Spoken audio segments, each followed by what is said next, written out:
Teachers, what's the craziest thing that's ever happened in school? The bell had just rung for my history class. Students were settling in, but Olivia's seat, right in the front, was empty. She was always on time, so I found myself checking the clock, waiting for her.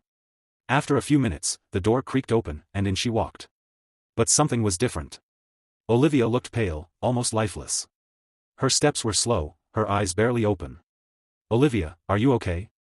I asked, my voice full of concern. She gave a small nod but didn't lift her head. She just sat there, slouched, quiet, too quiet. I should have pressed her more, but I let it go. Maybe she was just tired, I thought. I returned to teaching, but I couldn't help glancing her way. Something was off. Halfway through the lesson, I heard a dull thud. Olivia had collapsed, her body slumping over her desk and sliding to the floor. Time seemed to slow down. For a split second, the room was frozen in shock. Then panic took over. "Call an ambulance," I shouted, rushing to her side. My hands were trembling as I checked for a pulse, but there was nothing. She was completely still.